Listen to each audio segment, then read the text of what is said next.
It makes a lot of sense to spend money on an interior decorator in order to get the experience and advice that you need when designing the look and feel of your home interior. So then why not do the same for the exterior of your home, namely your garden? Designing a perfectly landscaped garden takes a lot of planning, as well as a professional eyes and an expert green thumb to create something more than just planting pretty flowers. And of course, Trends Travel shows you how. Today we take a tour in the private garden of one of Johannesburg's bespoke landscapers to get a few tips and ideas for our own garden spaces. When we lay out a garden similar in size to ours, we like to create interesting areas of the garden.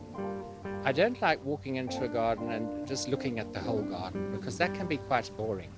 If you've got the space, it's really a nice idea to create different rooms. So when people arrive at the garden, they see a small portion of it, and then they will catch a glimpse through a tree or an arch or something, and they'll think, hey, what's through there? Let's go and see what's through there. This here is our little forest walkway through here, which I actually love coming through on a summer's day. So it's quite nice to come through here. It's a nice, cool area on a very hot day.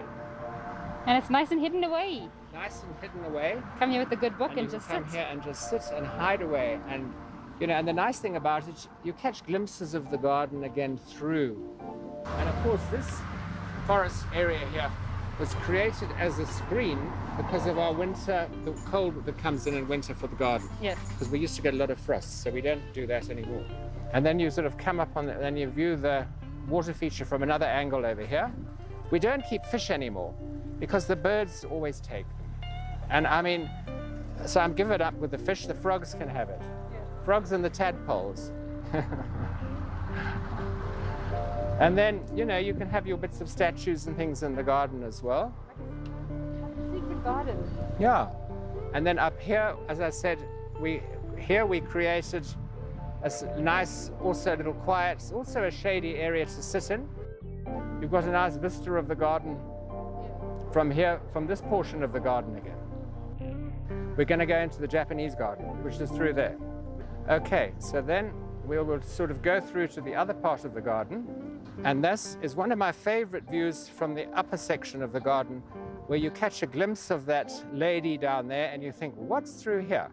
And this here is our Japanese style garden, which again is a totally different style to the rest of the garden. And we've got a nice hedge area that we keep clipped up there, which sort of cuts it off quite nicely. Around here, we've got a nice Japanese arch on that side and a bridge. This is one entrance to the Japanese area, is a nice red bridge, which corresponds with the Japanese arch as an exit or an entrance down on that side over there.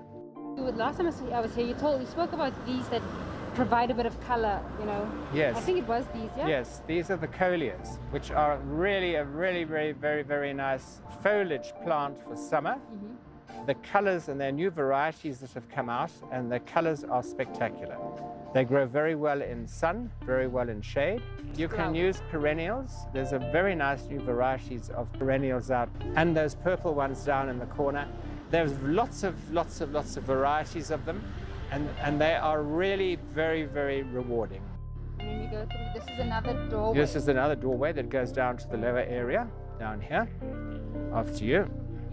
So we like this area to be really nice and colorful because it catches the eye, and people love color, as I say, and their eyes are just drawn to it. There's another type of salvia over here, which is a very nice, and it's called hot lips. You see on the end there's a nice red hot lip. Like me. Mwah. This is the Japanese arch. It's supposed to be good luck, Japanese arches. You can walk through and go play the luck. And you've got to, if you walk through, maybe you'll go to Monty and try your luck, but I've tried it several times and I'm afraid it doesn't work. And of course, you catch a glimpse again of the house and all the different shrubs. If you look at the different, you've got variegated yellow shrubs, dark green shrubs. By planting different colors of shrubs, you create depth to the garden and a 3D dimension, and it pushes everything away very nicely. So it's very artistic. Then we are taken to yet another garden room. I like the way these are distributed. Yes, these are called sun patients. They are actually extremely rewarding. They grow in full sun and shade, and they're actually a very, very nice plant. So what are these, like white? Now, those silver plants, Yes. now that's quite interesting. They were only brought out beginning of last year. They're called angel wings. And if you just feel it, it's like a leather. So soft, yeah. They were only released beginning of last year by the nurseries, and it's the first time we've seen them in the country. If you have a sort of a bright moonlight night and you come out here, they actually sparkle. And how do you decide to do your formal garden? Because I see that everything's all separated and... Yes, well, that is divided into 4 quadrants with walkways and a bird bath in the middle. And there we actually plant the hedge around the borders, and in the middle we just plant color.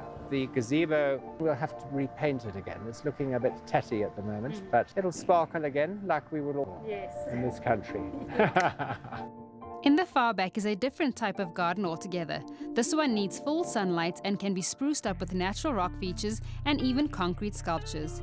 It's the succulent garden that is filled with many variants of these thick, fleshy and engorged water-retaining plants in shades of green, purple and even red. But what is the most important thing to note when trying to get your own garden to look this beautiful? If you don't do your basics right and bring in your soils and get your levels right that match the house and the terrain of the property, no matter how much money you throw at it in the way of plants and things after that, it'll never look right. So always get your basics right. Get your levels right so that they flow properly. If they don't flow properly, the garden won't flow properly at all. And everything that you see here, we planted. Since the lockdown has been lifted, we've had so many gardens that we have done where people are working at home now, and they are looking at their properties, and we've had to upgrade a lot of gardens and fix them up because they are wanting their own home environments to look pleasing and relaxing and for them to enjoy because they're at home the whole time.